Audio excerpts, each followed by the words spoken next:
एक बार एक अमीर इंसान एक बौद्ध भिक्षु के पास जाता है और कहता है, मुनिवर, मैं अपनी नींद से बहुत परेशान हूँ। बहुत कोशिश करने के बाद भी मैं देर रात तक सो नहीं पाता और रात में सोने से पहले मेरे मन में दुनिया भर के विचार चलते रहते हैं और जब मुझे भी नींद भी आ जाती है तो मैं पूरी रात करवटें बदलता रहता हूँ और जब सुबह नींद खुलती है तो मुझे कुछ अच्छा महसूस नहीं होता।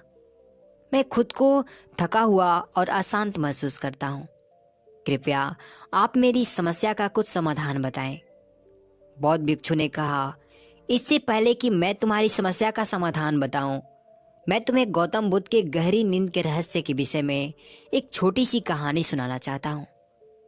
उस इंसान ने कहा, जैसी आपकी इच्छा मुनिवर।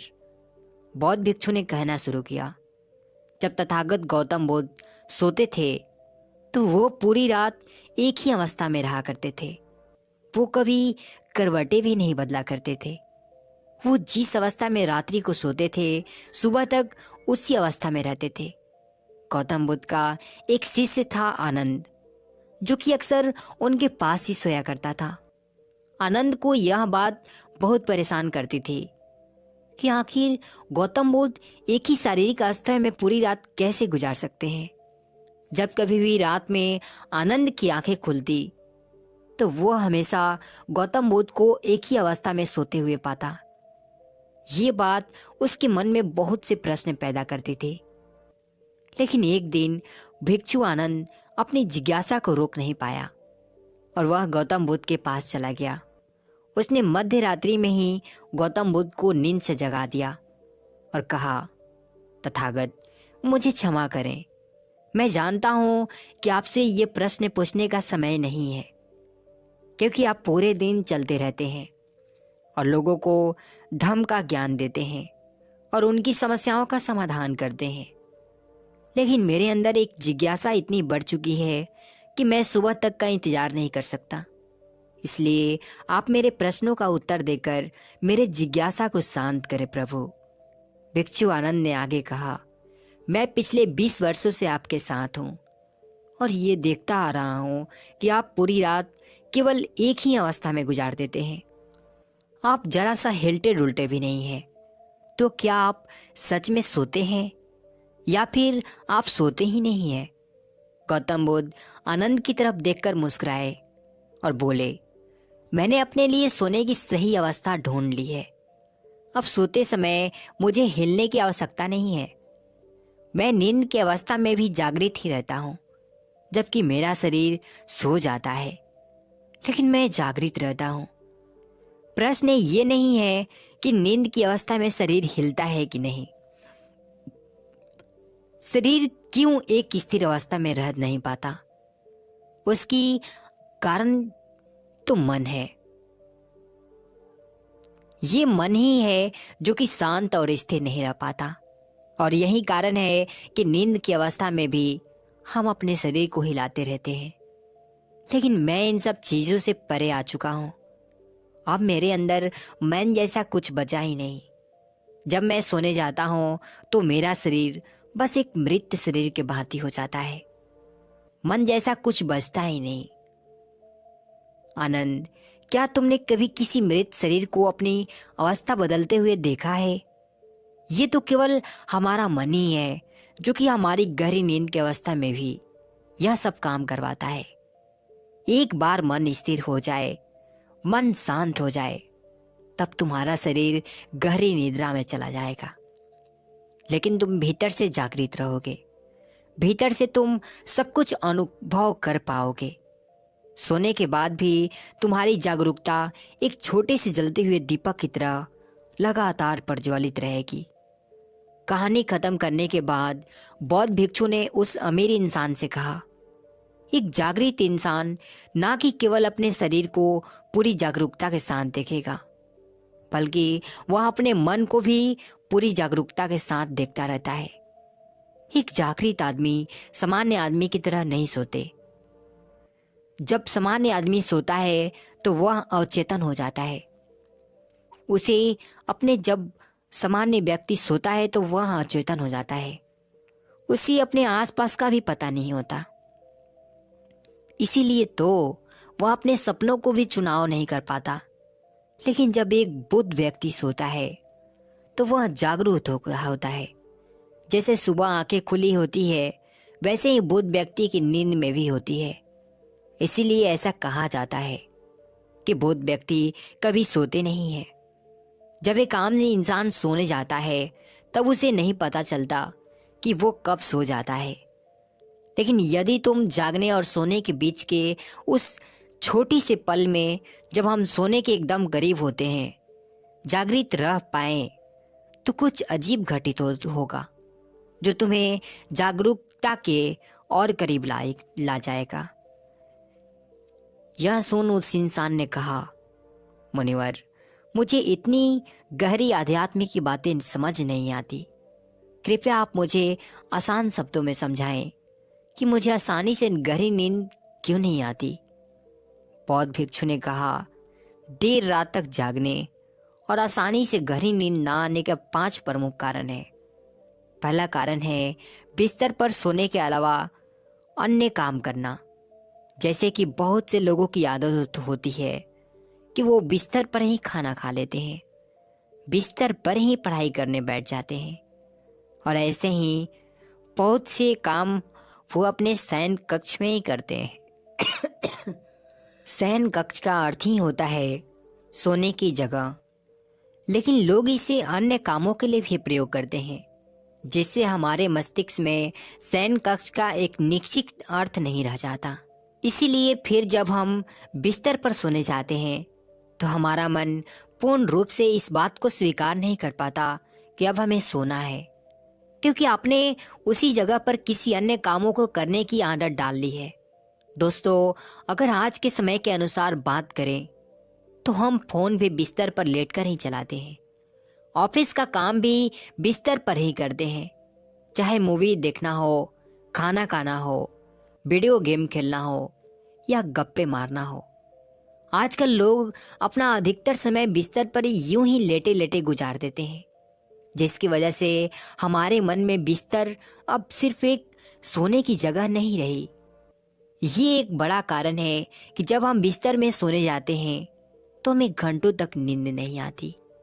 बौद्ध भिक्षु ने आगे कहा, बौद्ध आश्रमों में एक भिक्षु सुबह सोकर उठते ही अपने बिस्तर का त्याग कर देता है और फिर वो दोबारा रात में सोते के वक्त ही बिस्तर पर वापस जाता है, जिससे उसके मस्तिष्क को पता है कि बिस्तर में आने का अर्थ है गहरी निद्रा में जाना।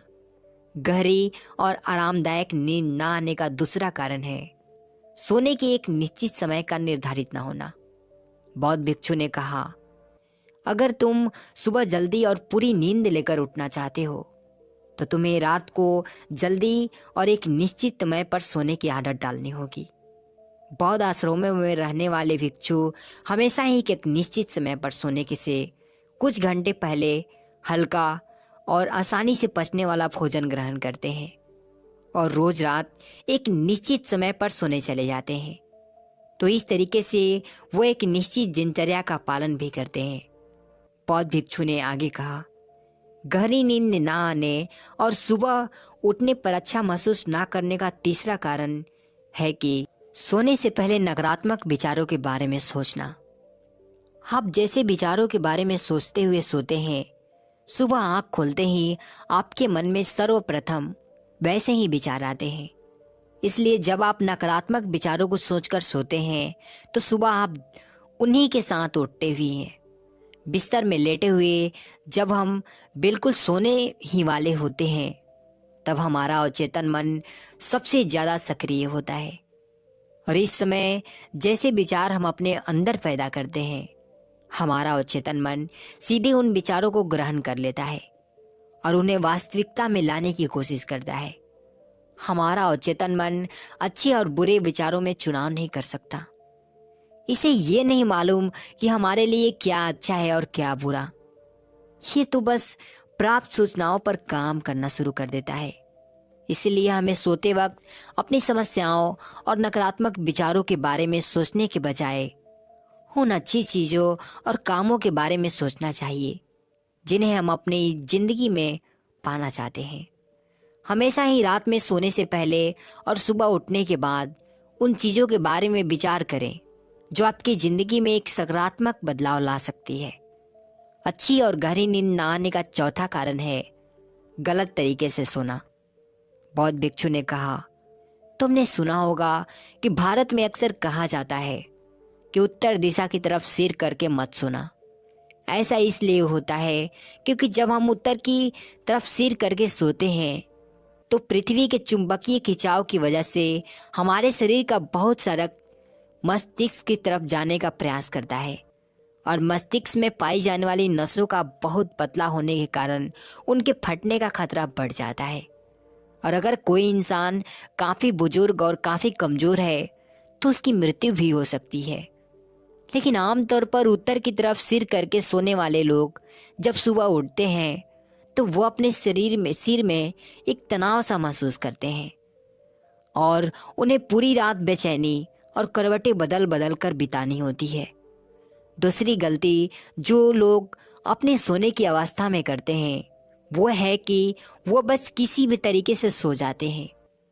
वो इस बात का ख्याल नहीं रखते कि उनकी रीढ़ की हड्डी सीधी है कि नहीं। लोग अक्सर पेट के बल या कैसे भी सो जाते हैं, जबकि हमें कोशिश करनी चाहिए या तो हम सीधे सोएं या फिर अपने बाईं तरफ की करवट लेकर सोएं। इससे शरीर के अंगों पर अतिरिक्त खिंचाव नहीं पड़ता। सोते वक्त ज़्यादा मोटे गद्दे का प्रयोग ना करें क्योंकि इससे आपके रीढ़ की हड्डी मुड़ती है और गहरी नींद में रुकावट पैदा होती है।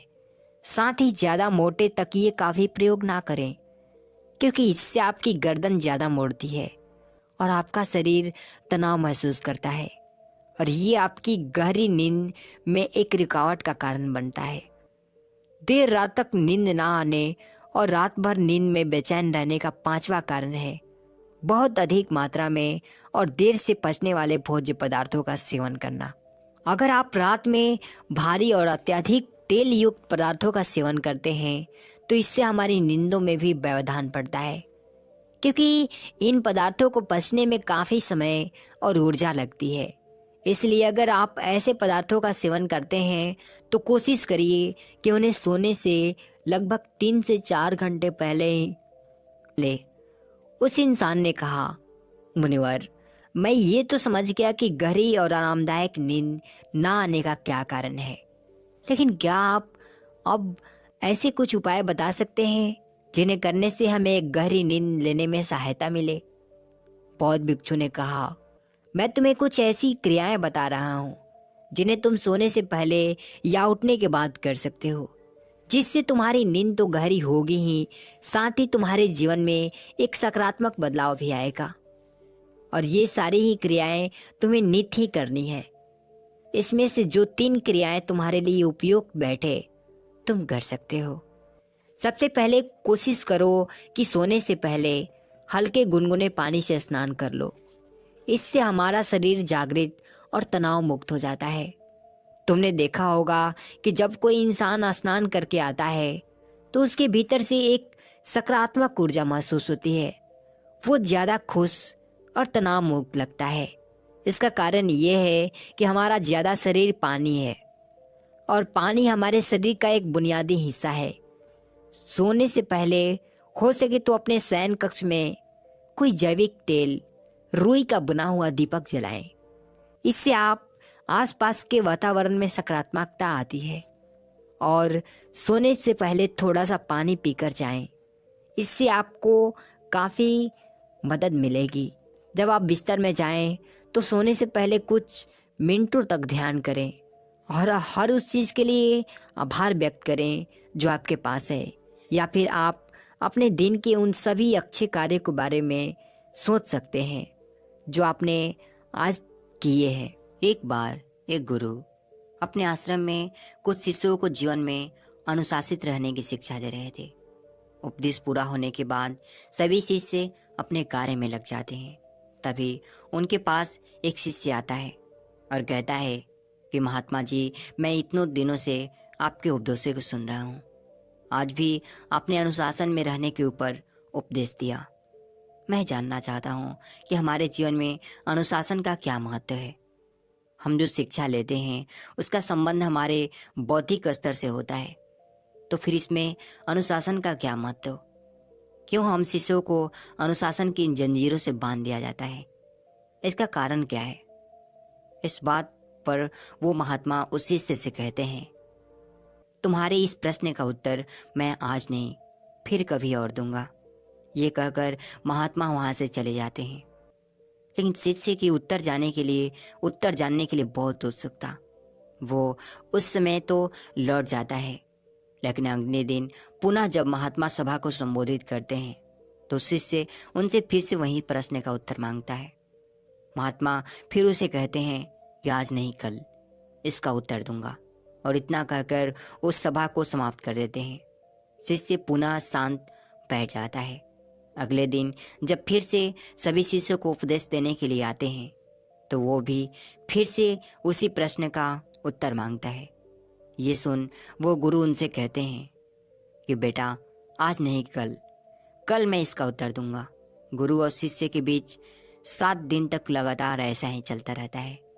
इससे शिष्य को हैरानी होती है कि गुरुजी मेरी बातों को बार बार कल पर क्यों टाल देते हैं, और वो कल कभी आता ही नहीं। इस बात से वो नाराज हो जाता है और फैसला करता है कि मैं कल के सभा में जाऊंगा ही नहीं। जब उस सभा में गुरुजी ने देखा कि वो शिष्य कहीं दिखाई नहीं दे रहा, तो बाकी शिष्यों से पूछते हैं कि वो शिष्य कहीं दिखाई नहीं दे रहा है। जब सभा पूरी होती है तो गुरुजी उस शिष्य के पास जाते हैं और वो देखते हैं कि वो कुटिया में आराम से लेटा हुआ है। जब वो गुरुजी को आते देखता है तो वो तुरंत उठकर बैठ जाता है। तब उससे गुरुजी पूछते हैं कि क्या हुआ वत्स, तुम आज सभा में क्यों नहीं आए? यह सुन शिष्य उनसे कहता है कि यदि आप मेरे प्रश्नों को उत्तर ही नहीं देना चाहते हो तो उस सभा में मेरे जाने का क्या मतलब बनता है, इसलिए मैं आपके सभा में शामिल नहीं हुआ। ये सब महात्मा कहते हैं कि मैं तुम्हारे सभी प्रश्नों का उत्तर अवश्य दूंगा, लेकिन आज नहीं कल हम सभी एक नगर की यात्रा पर जा रहे हैं। वहीं पर मैं तुम्हें तुम्हारे प्रश्नों के उत्तर दूंगा। ये सुनकर शिष्य को अच्छा लगता है और वो गुरु से कहता है कि ठीक है गुरुदेव, मैं भी अवश्य जाऊंगा। फिर अगले दिन महात्मा और उनके कुछ शिष्य किसी नगर की यात्रा पर निकलते हैं। चलते चलते मार्ग में एक नदी पड़ती है और वो सभी वहीं पर रुक जाते हैं और सभी हाथ पैर धोने लगते हैं। महात्मा उन सभी शिष्यों से कहते हैं कि कुछ समय तक आप सब यहीं विश्राम कर लो। सभी शिष्य उनकी आज्ञानुसार बैठ जाते हैं। तभी गुरुजी उस शिष्य को बुलाते हैं जो अपने प्रश्न को उत्तर जानना चाहता था, और उससे कहते हैं कि ये देखो इस नदी को, इसमें कितनी ऊंची लहरें उठ रही हैं। ये सुनकर शिष्य उनसे कहता है कि जी हाँ गुरुजी, और ये देखने में भी बहुत अच्छी लग रही है। फिर महात्मा दोबारा उससे कहते हैं कि क्या तुम जानते हो कि इस नदी की यात्रा कहाँ से कहाँ तक होती है? ये प्रश्न सुन शिष्य उत्तर देता है कि हाँ महात्मन, यह नदी किसी दूसरे किनारे से शुरू होकर सागर में विलीन हो जाती है। ये सुन महात्मा कहते हैं कि अब ये बताओ कि ये नदी दूर दूर तक यात्रा करती है, लेकिन इस नदी के अगर दोनों किनारों ना होते तो क्या वो इतनी लंबी यात्रा कर पाती? इस प्रश्न के उत्तर पर शिष्य कहता है कि नहीं महात्मन, ये संभव ही नहीं है, क्योंकि बिना किनारे का इतनी लंबी यात्रा कैसे कर पाएगी? ऐसी परिस्थिति में तो नदी का सारा पानी अलग अलग हो जाएगा, सब जगह पानी बिखर जाएगा, साथ ही न जाने कितनी तबाही भी होगी। ये सुन महात्मा कहते हैं कि बताओ कैसी तबाही? शिष्य कहता है कि यदि नदी के पास किनारा नहीं होगा तो चारों तरफ केवल पानी होगा। जो किनारे द्वारा लोगों को जल मिलता है वो नहीं मिलेगा। कहीं बाढ़ आएगी, कहीं पानी ना जाने के कारण सूखा पड़ जाएगा, किसी की फसल खराब होगी तो कोई प्यासा रह जाएगा। न जाने कितनी ऐसी समस्याएं होंगी जिनके घर तबाह हो जाएंगे। ये सुन अब महात्मा कहते हैं कि यानी कि नदी के पानी के लिए किनारा अनिवार्य है। ये सुन शिष्य कहता है कि हाँ, नदी यदि अपने किनारे के सहारा चलेगी तो दूर तक जाएगी, लंबी यात्रा करेगी, हर किसी के पास पहुंचेगी। शिष्य की बात सुन गुरु कहते हैं कि तुमने बात बिल्कुल सही कही। मैं तुम्हारे इस उत्तर से पूरी तरह से संतुष्ट हुआ। ये सुन शेषे कहता है, किंतु अभी तक आपने मेरे प्रश्नों का उत्तर नहीं दिया। ये सुन तब महात्मा कहते हैं, तुम्हारे प्रश्नों का यही उत्तर है वत्स। जिस प्रकार नदी को सही दिशा में बढ़ने के लिए किनारों की आवश्यकता है, उसी तरह जीवन में अनुशासन की भी आवश्यकता है। व्यक्ति के जीवन में यदि अनुशासन का अभाव होगा, व्यक्ति उसे नहीं समझेगा, तो उसके जीवन की ऊर्जा बिगड़ती जाएगी। उसकी शरीर व मन निष्प्राण और निस्तेज होते जाएंगे। यदि व्यक्ति अपने लक्ष्य की तरफ बढ़ना चाहता है, कुछ करना चाहता है, कुछ पाना चाहता है, तो उसके लिए केवल लक्ष्य पर ही ध्यान लगाना ही नहीं और अन्य चीज़ों पर भी ध्यान लगाना जरूरी है, जिससे धैर्य, एकता, साहस के साथ अनुशासन भी जरूरी है। अनुशासित व्यक्ति ही जीवन में अपने समय का महत्व समझते हुए हर चीज को परखते हुए आगे बढ़ सकता है। तुम एक शिष्य हो, अपनी शिक्षा भी ले रहे हो। यदि आज ही तुम अनुशासन में नहीं रहोगे, नियमों का पालन नहीं करोगे, तो तुम्हारी सफलता प्राप्त करना नामुमकिन है, क्योंकि तुम भटक जाओगे। यदि तुम अनुशासन में रहोगे तो आसानी से विद्या को आत्मसात कर लोगे। अनुशासन हर व्यक्ति के जीवन में आवश्यक है। सुबह उठने से लेकर रात सोने तक का कार्य अनुशासन में करना आवश्यक है। जब एक व्यक्ति अनुशासन का पालन करता है तो वह हर तरह से सभी के लिए प्रेरणा बनता है।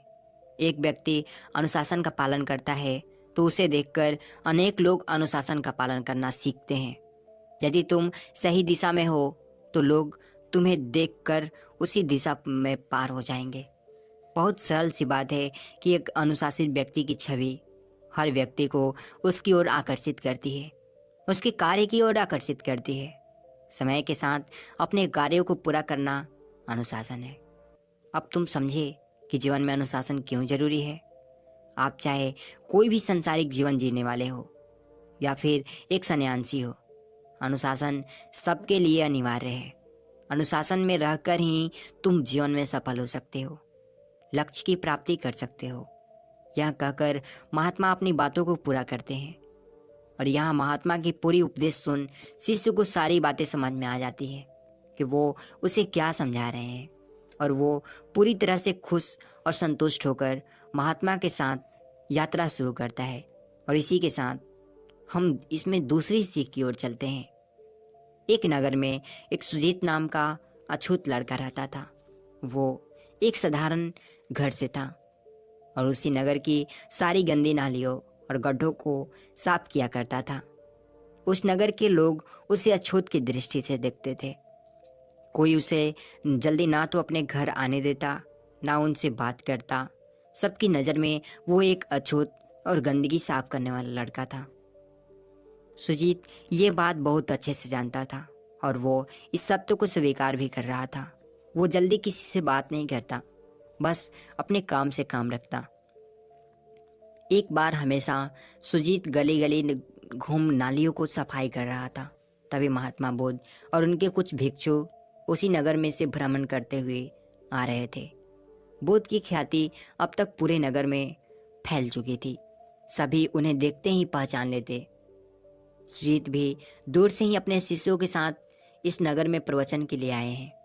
वो वहाँ से हट जाता है और बुद्ध आगे बढ़ने लगता है। सुजीत के मन में बुद्ध को देख के ये ख्याल आ जाता है कि बुद्ध तो एक राजघराने से हैं, वो बहुत ही उच्च कुल के हैं। कहाँ मैं अछूत, मुझे तो बुद्ध के सामने भी नहीं जाना चाहिए। यही सोचकर वो वहाँ से आगे बढ़ जाता है। बुद्ध और उनके भिक्षु आगे बढ़ते हुए आ रहे थे। बुद्ध जब आगे बढ़ते हैं तो देखते हैं कि वो लड़का बार बार पीछे मुड़कर बुद्ध को देखते हुए आगे जा रहा था। उन्हें यह देख विचित्र लगता है। वो उसके पीछे चल देते हैं। बुद्ध को अपने पीछे आते देख वो चिंतित हो उठता है कि वो क्यों उसके पीछे आ रहे हैं। उन्हें तो मेरे साये से भी दूर रहना चाहिए। इसी सोच में वो जल्दी जल्दी कदम आगे बढ़ाते जा रहा था। बुद्ध अब ये समझ गए थे कि जरूर कोई तो बात है, तभी तो ये लड़का मुझे देखकर भाग रहा है। वो उसी के पीछे जाते हैं। जल्दी भागने के चक्कर में वो नदी किनारे पहुंच जाता है। उसे स्वयं पता नहीं चलता कि वो बहुत दूर आ गया है। वो नदी के पास पहुंचता है तो देखता है कि आगे रास्ता ही नहीं है। वो बिना कुछ सोचे समझे नदी के पानी में जाकर बैठ जाता है और यह देख बुद्ध और उनके भिक्षु बहुत हैरान हो जाते हैं। बुद्ध सुजीत से कहते हैं कि पुत्र बाहर आ जाओ। यह सुन सुजीत कहता है कि मैं आपके सामने नहीं आ सकता। ये सुन बुद्ध कहते हैं कि पहले तुम बाहर आओ, तब अपनी समस्या बताना। सुजीत कहता है कि नहीं, मैं आपके समक्ष आने की गलती नहीं कर सकता। बुद्ध सुजीत से कहते हैं कि मेरा तुमसे विनम्र निवेदन है, एक बार बाहर आ जाओ। बुद्ध द्वारा इतने प्रेम से किए गए आग्रह पर वो बाहर आकर बुद्ध के सामने सिर नीचे करके खड़ा हो जाता है। बुद्ध सुजीत की तरफ बड़े ध्यान से एक टक नज़र से देखते हैं। उसे काफ़ी देर तक निहारने के बाद उससे कहते हैं कि बताओ तुम भाग क्यों रहे थे। ये सुन सुजीत कहता है कि तथागत, आप एक उच्च कुल के बड़े घराने के राजकुमार हैं। आपके रक्त में एक उच्च खानदान का रक्त बह रहा है। यही नहीं, आपके पास शिष्य भी तो ऊंचे घराने के हैं और मैं एक अछूत गंदी नाली साफ करने वाला। मेरा आपके सामने आना भी आप सबको पूरी तरह से अपवित्र कर देगा। मैं जानता हूँ कि आपके संग में केवल अच्छे वर्ग के भिक्षु हैं। सुजीत की बात सुन महात्मा बुद्ध मुस्कुराने लगते हैं और वो सुजीत के समक्ष जा उनके सिरों पर हाथ रख देते हैं। ये देख सुजीत भावुक हो जाता है क्योंकि किसी ने पहली बार उसे स्नेह भरी नज़रों से हाथ रखा था, ना कि उसे अछूत कहकर उसका तिरस्कार किया था। ये देख वो उनके चरणों में गिर जाता है और कहता है कि हे बुद्ध, कृपया आप मुझे भी दीक्षा दीजिए। मैं भी आपका अनुयायी बनना चाहूँगा। कृपया इस तुच्छ अछूत पर कृपा करें। यह सुन बुद्ध कहते हैं कि मैं तुम्हें स्वयं के संग में शामिल करूँगा, लेकिन उससे पहले स्वयं को ये अछूत कहना बंद करना होगा। तुम स्वयं को सबके सामने सबके सम्मान मानो। तब सुजीत कहता है कि ये कैसे संभव है प्रभु, मैं एक गंदगी साफ करने वाला कैसे सभी के सामने बराबरी कर सकता हूँ। यह सुन बुद्ध कहते हैं कि यही तो गर्व की बात है।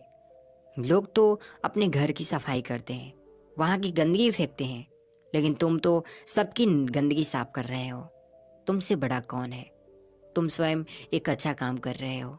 सभी को तुमसे प्रेरणा लेनी चाहिए, क्योंकि वो ऊंच होकर भी वो नहीं कर पाए जो तुमने कर दिया। यह सुन सुजीत बड़ा प्रसन्न होता है। किसी ने पहली बार उसे अछूत ना होने का एहसास कराया था, बल्कि सम्मान भी दिया था। सुजीत बुद्ध से कहता है कि क्या मैं आपके संग में शामिल हो सकता हूँ? बुद्ध कहते हैं कि बिल्कुल। बुद्ध के संग द्वार हमेशा सबके लिए खुले रहते हैं। वो स्वयं के पास से एक गेरुए रंग का वस्त्र उसे थमा देते हैं और कहते हैं कि लो, अब तुम एक भिक्षु हो। यह सुन सुजीत का मन बहुत प्रसन्न होता है। उसके मन में शुरू से ही बुद्ध के संग में शामिल होने की मंशा थी, लेकिन लोगों के भय द्वारा, तिरस्कार द्वारा उसने कभी साहस नहीं किया था। लेकिन उस दिन से वो बुद्ध के संग में जुड़ गया। कुछ ही दिनों बाद ये बात उस नगर में आग की तरह फैल गई कि बुद्ध ने एक अछूत लड़के को अपने संग में शामिल कर लिया है। यह सुन उस नगर के राजा प्रसन्नजित और कुछ उच्च वर्ग के लोग बुद्ध के पास पहुंच जाते हैं और कहते हैं कि हे बुद्ध, ये आप कैसी भूल कर रहे हैं? एक गंदी नाली साफ करने वाले अछूत को अपने पास बैठा रहे हैं। ये ऊपर नहीं नीचे का हकदार है। यह सुन बुद्ध कहते हैं कि बुद्ध के द्वारा सभी के लिए खुले हैं और यहाँ आने के बाद सब एक समान है। इतना कहकर वो वहाँ से अपने भिक्षुओं के साथ आश्रम के लिए निकल जाते हैं। आश्रम पहुँचने के बाद सुजीत प्रतिदिन बुद्ध के समीप रहता, उनके उपदेशों को ध्यान सुनता और ध्यान करता। यानी कि एक बौद्ध भिक्षु का हर एक कर्तव्य नियम का पालन करता था। और पालन करते करते कुछ महीनों में उसने सब कुछ सीख लिया और वो भिक्षु बन गया और स्वयं को कम समय में ही इतने पारंगत कर लिया कि बुद्ध उसे दूसरे नगरों में प्रवचन करने के लिए, उपदेश देने के लिए भेजने लगे। वो बुद्ध से इतना प्रभावित था कि उनके साथ बहुत जल्द सब कुछ सीखने लगा, उनके सांचे में ढल गया। एक बार बुद्ध ने सुजीत को बुद्ध स्वयं के संग के सभी शिष्यों को उपदेश देने के लिए कहा था आज्ञानुसार सुजीत बैठकर उपदेश दे रहे थे कि तभी आश्रम में राजा प्रसन्नजीत का आगमन होता है। बुद्ध से मिलने के लिए वो राजा प्रसन्नजीत आते हैं। तभी वो देखते हैं कि जिस लड़के को सब अछूत कहते थे वो सभी को उपदेश दे रहा है। राजा भी बैठकर उपदेश सुनने लगते हैं। उसकी उपदेश सुन बहुत ही हैरान हो जाते हैं। वो सुजीत के उपदेशों से बहुत प्रभावित होते हैं और तब वो बुद्ध की समझ आकर कहते हैं कि सत्य कहते हैं आप तथागत, व्यक्ति की जाति नहीं उसके गुण और कर्म को देखना चाहिए, उसे टटोलना चाहिए। और तब राजा प्रसन्नजीत सुजीत की प्रशंसा कर लौट जाते हैं। सुजीत बुद्ध को धन्यवाद देते हुए कहता है कि आज आपके कारण मुझे ये सम्मान मिला। तथागत बुद्ध उसे समझाते हुए कहते हैं कि नहीं सुजीत, ये तुमने स्वयं पाया है, ये सब तुम्हारे परिश्रम और लगन का फल है। और इसी तरह सुजीत बौद्ध संघ में ही अपना जीवन दे देता है और इस कारण बौद्ध संघ के द्वार सभी के लिए, छूत व छूत वर्ग के सभी लोगों के लिए खुले रहते थे। तो कैसी लगी यह कहानी और ये 2 सीख कमेंट में ज़रूर बताना और इस कहानी का साथ अगली कहानी का भी मज़ा लेते रहिए। धन्यवाद।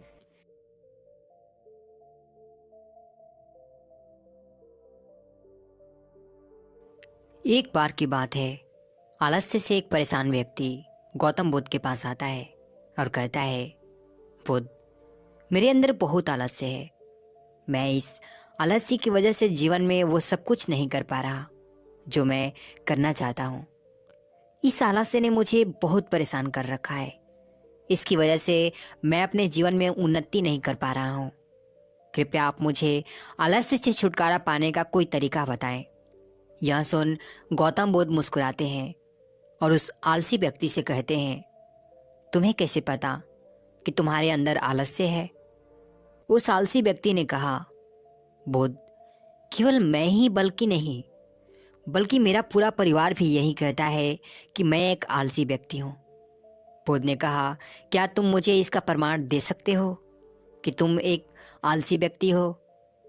उस आलसी व्यक्ति ने कहा, जी बुद्ध, मैं दे सकता हूँ। बुद्ध ने कहा, फिर प्रमाण दो। उस आलसी व्यक्ति ने कहा, बुद्ध, मैं ये तो जानता हूँ कि सुबह उठना और मेरे स्वास्थ्य और मेरे मन दोनों के लिए ही लाभकारी है, लेकिन मेरा आलस्य मुझे सुबह जल्दी उठने ही नहीं देता। बुद्ध ने कहा, अच्छा, परंतु क्या तुम्हें पता है कि आलस्य होता क्या है? उस आलसी व्यक्ति ने कहा, बुद्ध, मुझे ये तो नहीं मालूम कि आलस्य होता क्या है, लेकिन ये जो कुछ भी है बहुत बुरा है। बुद्ध ने कहा, आलस्य एक मानसिक अवस्था है, एक भाव है, एक विचार है जिसे जाने अनजाने में हम इंसान खुद ही अपने अंदर पैदा करते हैं। आलसी व्यक्ति ने कहा, परंतु वो कैसे बुद्ध? बुद्ध ने कहा, पहले तो तुम ये समझो कि हमारे भीतर आलस्य 2 कारणों से पैदा होता है। पहला कारण है शारीरिक और दूसरा कारण है मानसिक। शारीरिक आलस्य का पहला कारण है भोजन। जब हम कोई ऐसा भोजन ग्रहण करते हैं जिसमें खुद कोई जीवन नहीं है, तो ये भोजन हमारे शरीर के लिए बोझ बन जाता है और फिर ये हमारे अंदर आलस्य पैदा करता है, क्योंकि हमारा शरीर भोजन से मिलने वाली ऊर्जा के सहारे चलता है और फिर हम इसे जैसा भोजन देते हैं वैसी ही ऊर्जा हमारे शरीर को प्राप्त होती है। इसलिए अगर तुम आलस्य से बचना चाहते हो तो आसानी से पचने वाले और सीधे प्रकृति से प्राप्त होने वाले भोज्य पदार्थों को अपने भोजन में शामिल करो। शरीर के स्तर पर आलस्य का दूसरा कारण है गलत तरीके से चलना, गलत तरीके से बैठना और गलत तरीके से लेटना। गौतम बुद्ध ने आश्रम के भिक्षुओं की तरफ इशारा करते हुए उस आलसी व्यक्ति से कहा, अगर तुम ध्यान से देखो तो तुम्हें आश्रम के इन भिक्षुओं के चलने, बैठने और लेटने की अवस्था में एक विशेष प्रकार का संतुलन नजर आएगा। जब ये चलते हैं तो इनके पैरों के बीच एक तालमेल होता है। जब ये बैठते हैं तो इनकी रीढ़ की हड्डी एकदम सीधी होती है और गर्दन थोड़ी सी ऊपर होती है, और जब ये लेटते हैं तो इनका शरीर एकदम शिथिल होता है। इनके शरीर के किसी भी अंग पर कोई तनाव नहीं होता, जिसके कारण ये एक गहरी और आरामदायक नींद ले पाते हैं। उस आलसी व्यक्ति ने पूछा, बुद्ध, क्या पर्याप्त नींद लेना ही उतना ही जरूरी है? बुद्ध ने कहा, ना कम ना ज़्यादा, हमेशा पर्याप्त मात्रा में नींद लेना लाभकारी होता है। अगर तुम आज रात पर्याप्त नींद नहीं लोगे तो तुम्हारा कल का पूरा दिन थकान और आलस से भरा होगा। इसलिए पर्याप्त नींद भी उतना ही जरूरी है। आलसी व्यक्ति ने कहा, हाँ बुद्ध, ये मैंने भी महसूस किया है। बुद्ध ने कहा, शरीर के स्तर पर आलस्य का तीसरा कारण है सुबह जल्दी ना उठ पाना। यह सुनो, उस आलसी व्यक्ति ने कहा, हाँ बुद्ध, मैं सुबह जल्दी उठ ही नहीं पाता हूँ। बुद्ध ने कहा, तुम सुबह जल्दी तब उठ पाओगे जब तुम रात में जल्दी सोओगे। बुद्ध ने आश्रम के भिक्षुओं की तरफ फिर से इशारा करते हुए कहा, इन भिक्षुओं को देखो, इन्होंने रात्रि में अपने सोने का एक समय निश्चित कर लिया है और यही कारण है कि यह रोज प्रातःकाल जल्दी उठने में सक्षम हो पाते हैं। हर एक बौद्ध भिक्षु को अनुशासन का पालन करना पड़ता है और यही अनुशासन इनके जीवन में संतुलन लाता है। कुछ लोग अनुशासन को एक बंधन समझते हैं। उन्हें लगता है कि अनुशासन उन्हें बांधता है, लेकिन सच्चाई यह है कि अनुशासन हमें बांधता नहीं बल्कि स्वतंत्र करता है। इसलिए अगर तुम शारीरिक स्तर पर आलस्य से छुटकारा पाना चाहते हो तो खुद को अनुशासन में डालो, एक निश्चित दिनचर्या का पालन करो। उस आलसी व्यक्ति ने कहा, लेकिन बुद्ध, शुरुआत कहाँ से करें? सही तरह का भोजन करने से, सही तरह से बैठने से, सही तरह से लेटने से और चलने से, या फिर सुबह जल्दी उठने से? बुद्ध ने कहा, शुरुआत अभी से करो। जो तुम अभी कर रहे हो उसी पूरे ध्यान से करो। फिर बुद्ध ने कहा, मन के स्तर पर आलस्य का पहला मुख्य कारण है हमारी पुरानी गलत धारणाएं। जब हम किसी काम के लिए खुद को काबिल नहीं समझते तब हमारे भीतर आलस्य पैदा होता है। अगर हमारे मन में यह विश्वास कर लिया कि पिछली बार की तरह इस बार भी मैं इस काम में असफल हो जाऊंगा, तो उस काम को करने में हमें आलस्य आएगा। जबकि हम खुद को ये नहीं समझा पाते कि पिछली और इस बार में बहुत फर्क है। अब हम मानसिक तौर पर वो नहीं है जो पहले थे। हमने पिछली हार से बहुत कुछ सीखा भी है। इसलिए मानसिक आलस्य से बचने के लिए सबसे पहले खुद के ऊपर विश्वास करना सीखो। मानसिक आलस्य का दूसरा कारण है छोटी सोच वाले लोग और आलसी व्यक्तियों का साथ करना। कई बार ऐसा होता है कि हम खुद आलसी नहीं होते, लेकिन कुछ आलसी और कामचोर लोगों के साथ रहते रहते हम खुद भी आलसी और कामचोर बन जाते हैं। यह सुन उस आलसी व्यक्ति ने कहा, हाँ बुद्ध, ये तो मैंने भी महसूस किया है। बुद्ध ने कहा, तो सबसे पहले आलसी और कामचोर लोगों की संगति से दूर रहो या फिर उनके साथ रहना छोड़ो। बुद्ध ने आगे कहा, मानसिक आलस्य का तीसरा कारण है काम को टालने की आदत। काम को टालने और आलस्य और मानसिक तनाव का सबसे बड़ा कारण है। शुरुआत में तो हमें पता नहीं चलता, लेकिन धीरे धीरे ये आदत हमारे अंदर घर कर जाती है और ये एक अकेली आदत ही किसी इंसान की ज़िंदगी बर्बाद करने के लिए काफ़ी है। इसलिए जो काम आज किया जा सकता है उसे कल पर कभी न टालें। बुद्ध ने कहा, मानसिक आलस्य का चौथा कारण है लक्ष्य का स्पष्ट न होना। मान लो तुम किसी बड़े से रेगिस्तान में फंस चुके हो और तुम्हें जोरों की प्यास लगी है, तब तुम क्या करोगे? उस आलसी व्यक्ति ने कहा, मैं पानी की तलाश करूंगा। मैं कोशिश करूंगा कि जल्द से जल्द रेगिस्तान के पास वाले गांव में पहुंच जाऊं।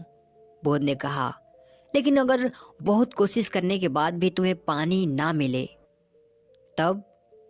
उस आदमी ने कहा, मैं तब भी प्रयास करता रहूंगा, क्योंकि मेरे पास और दूसरा कोई विकल्प ही नहीं होगा। गौतम बुद्ध ने मुस्कुराते हुए कहा, इंसान को आलस्य तभी घेरता है जब उसके पास कोई स्पष्ट लक्ष्य ना हो या फिर उसके समझ बहुत से विकल्प उपलब्ध हो जाएं। इसीलिए लक्ष्य का स्थित होना परम आवश्यक है। अगर तुम सुबह उठकर व्यायाम नहीं कर पा रहे हो तो उसका कारण तुम्हारी नज़र का स्पष्ट ना होना है। अभी तुम भविष्य में होने वाले रोगों और उन रोगों से होने वाली पीड़ा को स्पष्ट रूप से महसूस नहीं कर पा रहे हो। बुद्ध ने आगे कहा, मन के स्तर पर आलस्य का पांचवा कारण है किसी काम को करने की कोई बड़ी वजह ना होना। मान लो तुम बहुत से कीमती गहने लेकर एक सुनसान रास्ते से गुजर रहे हो। तुम चलते चलते बहुत थक चुके हो और तुम्हारा बैठने का मन कर रहा है और तुम एक बड़े से पेड़ के नीचे आराम करने के लिए बैठ जाते हो। तुम अभी बैठे ही थे कि तुमने देखा कि दूर से कोई डाकू तुम्हारी तरफ भागे आ रहे हैं। तो क्या ऐसी परिस्थिति में तब भी तुम्हारा आलस्य तुम्हें भगाने से रोक सकेगा? नहीं ना। तो मेरी एक बात को समझो, तुम्हारा आलस्य केवल तुम्हें उन्हीं कामों को करने से रोक सकता है जिन्हें करने की तुम्हारे पास कोई बड़ी वजह नहीं है। वहाँ आलसी व्यक्ति कहता है कि आपका बहुत बहुत धन्यवाद बुद्ध, आपने मुझे आलस्य का सारा खेल समझा दिया। गौतम बुद्ध कहते हैं, मेरी एक बात हमेशा याद रखना, जहाँ स्पष्टता है और काम को करने की कोई बड़ी वजह है वहाँ आलस्य हो ही नहीं सकता।